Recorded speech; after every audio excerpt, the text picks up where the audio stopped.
क्या मसाइल हैं आपको इस वक्त वफाकी उर्दू यूनिवर्सिटी में? हम प्राइवेट इदारों की तरफ क्यों जा रहे हैं? क्योंकि हमारी गवर्नमेंट कुछ कर ही नहीं रही।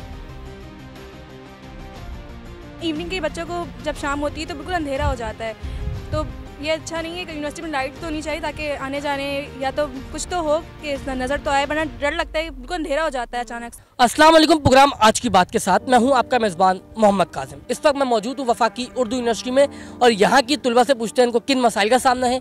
आज यहाँ पे हम आपको ये यूनिवर्सिटी भी दिखाते हैं कि हमारी गवर्नमेंट यूनिवर्सिटी किस तरह की बनाई जाती है, क्योंकि हमारे जो तुलबा है वो क्यों प्राइवेट इदारों की तरफ जाता है, क्योंकि हमें गवर्नमेंट ने फैसिलिटीज़ नहीं दी हुई। तो आज यहाँ की तुलबा से भी कुछ सवालात करते हैं और उनसे भी जानते हैं। क्या नाम है आपका? इरम बारी। इरम, ये बताएं आपको इस यूनिवर्सिटी में किन मसाइल का सामना हुआ? सबसे बड़े मसाइल तो ये हैं, सबसे पहले कि हम लोगों की लैब्स प्रॉपर नहीं हो रही, क्योंकि लैब्स में मटेरियल ही मौजूद नहीं है, एंड उसके बाद कोई बस सर्विस या कोई पॉइंट नहीं है जो कि स्टूडेंट को फैसिलिटेट करे, और यहाँ पे इतनी गर्मी है एंड वाटर की या पानी की भी सहूलियात नहीं है। उस्ताद के हवाले से क्या सिलसिला? उस्ताद यहाँ पे वक्त पर आते हैं? उस्ताद तो वक्त पर आते हैं, लेकिन बात वही है कि जब क्लासेस ही सही नहीं, बोर्ड सही नहीं, समटाइम्स बोर्ड मार्कर नहीं मिलते टीचर्स के लिए, तो ये भी एक बहुत बड़ा इशू। क्या नाम है आपका? एमन अरशद। किस डिपार्टमेंट से? केमिस्ट्री। अच्छा, ये बताएं यहाँ पे किन मसाइल का आप लोगों के सामने है? हमारे डिपार्टमेंट में ज़्यादातर लैब का मसला है, हमारे यहाँ लैब नहीं हो पाती है। हम मेडिकल का स्टूडेंट हैं, हमें लैब की ज़्यादा ज़रूरत है, और ये हमारी स्टार्ट से नहीं हो रही, फर्स्ट सेमेस्टर से ही लैब नहीं हो रही। तो आप लोगों ने कोई कंप्लेन की है अब तक यहाँ पे? हम बोलते हैं डिपार्टमेंट वाले को, वो सुनते ही नहीं, कहते हैं अभी ये मसला है, गैस नहीं आ रही, इनके पास कल्चर नहीं होते इस तक। क्लासेस इतनी लेट होती हैं, लेट कर देते हैं, 4 बजे का कहते हैं, 4:30-5 बजे आ देते हैं क्लासेस लेते। इवनिंग में ज़्यादा मुश्किल आते हैं, मॉर्निंग में इतनी नहीं है, इवनिंग में ज़्यादा हैं, और बस लैब्स अटेंड नहीं करवाते हैं। यूनिवर्सिटी में मसाइल ही मसाइल है, लेकिन यहाँ पे जो मेन मसाइल है, एक तो बिल्डिंग है और एयर बैग का हवाले से भी बहुत सारे मसले हैं। और जो बिल्डिंग का क्या मसला है? बिल्डिंग हर जगह से टूटी हुई है, स्टूडेंट्स क्लासेस में बैठने के लिए डरते हैं कि भाई कब गिर जाए, क्या हो जाए। और जो मेन जो यहाँ पे मसला है वो लॉबी, टीचर्स के आपस में लॉबीज़ बनी हुई हैं, जिनकी वजह से एक दूसरे को कोई तनख्वाह रोक रहा है, कोई कुछ कर रहा है, कोई क्लास नहीं ले रहा है। तो इस वजह से स्टूडेंट्स के मतलब क्लास लेने में इंटरेस्ट नहीं होता है ना आके ले। टीचर्स की तनख्वाह रोकने से, टीचर्स की लॉबी बनने से, इससे नुकसान तो स्टूडेंट का हो रहा है, तो आप लोग इसको किस तरह मैनेज कर रहे हैं? बस स्टूडेंट्स आते हैं, पता नहीं होता टाइमिंग का, ग्रुप्स बने हुए हैं, स्टूडेंट यूनिवर्सिटी आते हैं, बैठते हैं, फिर अचानक ग्रुप में मैसेज आता है कि भाई आज क्लास नहीं है, फिर स्टूडेंट वापस घर चले जाते हैं। कभी एहतजाज करते हैं, उससे कोई फ़र्क नहीं पड़ता इनको। यहाँ पे हमें कन्वेंस का मसला होता है, क्योंकि हम दूर से आते हैं, तो कन्वेंस का थोड़ा मसला होता है, और सेमेस्टर फीस भी तो थोड़ी ज़्यादा है। हम किसको अपनी आवाज़ सुनाएं?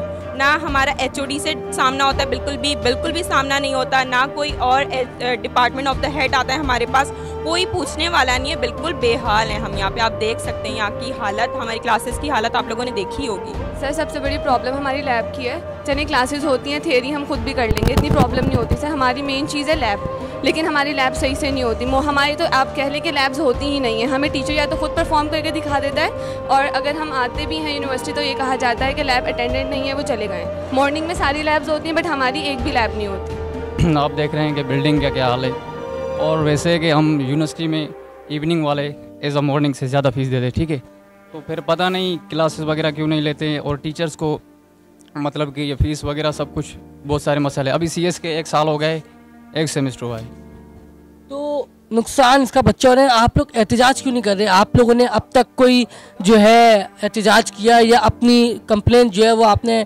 दी आगे? भाई हम कंप्लेंट देते हैं, एहतजाज करते हैं, सब कुछ करते हैं, फिर ये कि हमें आसरा देते हैं भाई हम आपका काम करेंगे। फिर बच्चे के इधर के उधर हो जाते हैं, कोई जॉब करता है, कोई मतलब कि मजबूरी किसी को, तो हर रोज़ तो वही नहीं आ सकता ना, तो इस वजह से हम एहतजाज वगैरह सब कुछ करते हैं, बस वे आसरा देते हैं, फिर हम आपका काम करेंगे। फिर वो दिन होता है तो बच्चे चले जाते हैं, फिर वही काम ही नहीं होता। यहाँ पे तो मतलब इतने सारे मसाइल हैं कि आपका आधे घंटे या 1 घंटे का प्रोग्राम हो जाएगा पूरा।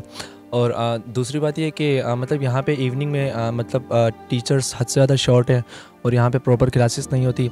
और दूसरी बात ये कि जैसे कि दूसरी यूनिवर्सिटीज़ में आने जाने की सर्विस होती है, तो यहाँ पे जितनी भी यूनिवर्सिटी के ऑन बसेस हैं वो सारी पीछे मतलब 2018 से फेंकी हुई हैं वहाँ पे, मतलब उनका इस्तेमाल नहीं किया जाता। स्टूडेंट्स को हद से ज़्यादा मतलब आने जाने में परेशानी होती है, तो बस यहाँ पे मसाइल है सर, मैं क्या बताऊँ। कि टीचर्स हमेशा लेट आते हैं, मैसेज करते हैं तो टीचर का थोड़ा बहुत रूड बिहेवियर होता है स्टूडेंट्स के साथ कि जो है हम आ जाएंगे, बट स्टिल मतलब कोई इंतज़ामिया, कोई मैनेजमेंट इतनी अच्छी नहीं है फेडरल उर्दू यूनिवर्सिटी की। तो आपकी फ़ीस से जो है टीचर्स को जो है वो तनख्वाहें दी जाती हैं, और टीचर्स टाइम पे नहीं आता तो वो इतना रूड बिहेव क्यों करते हैं? आप लोगों ने कभी एक्शन लिया या सर को कहा या यहाँ पे कोई कंप्लेंट दर्ज करवाई? एक्चुअली हम टीचर्स को भी कुछ नहीं कह सकते क्योंकि टीचर्स का भी यही है कि उनको पे खुद नहीं मिल रही है ऑलरेडी। मैनेजमेंट का यही इशू है कि टीचर्स को खुद पे नहीं मिली, तो हम टीचर्स को ऊपर से क्या बोलें। जैसे कराची यूनिवर्सिटी में आपने सुना होगा, कराची यूनिवर्सिटी में भी जो है बंद है यूनिवर्सिटी काफ़ी अरसे से, और वो भी सिर्फ इसी इशू की वजह से बंद है कि टीचर्स को पे नहीं मिलती है। वो तो फेडरल उर्दू यूनिवर्सिटी की बहुत अच्छी बात है कि यहाँ टीचर्स अल्हम्दुलिल्लाह हमारी सारी क्लासेस ले रही हैं, वो भी टाइम पर ले। हमने यहाँ पे एंट्रेंस पे देखा नाले भी बने हुए हैं और गंदगी का बहुत ज़्यादा सामने, इससे जरासीम भी बहुत ज़्यादा हो रहे हैं, स्टूडेंट्स की तबीयत भी काफ़ी ख़राब हो रही है। तो इस पर क्या रुझान है? कभी आप लोगों ने एक्शंस लिया?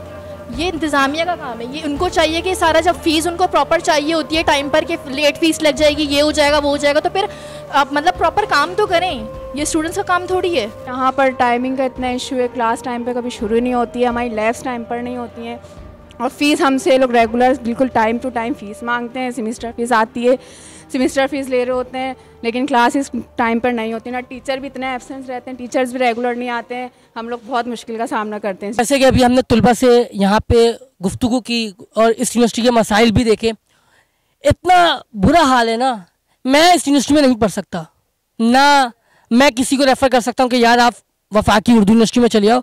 हम इतना टैक्स दे रहे हैं लेकिन हमें उसका रिटर्न नहीं मिल रहा, हम प्राइवेट इदारों की तरफ क्यों जा रहे हैं? क्योंकि हमारी गवर्नमेंट कुछ कर ही नहीं रही। इन बच्चों के मसाइल हैं, मेरी गुजारिश है हुकूमत पाकिस्तान से कि इन बच्चों के मसाइलों को हल किया जाए ताकि ये बच्चे जो हैं बेहतर से बेहतर पढ़ सकें, इस मुल्क का मुस्तकबिल बन सकें। देखते रहेगा सुनो कराची, पाकिस्तान जिंदाबाद।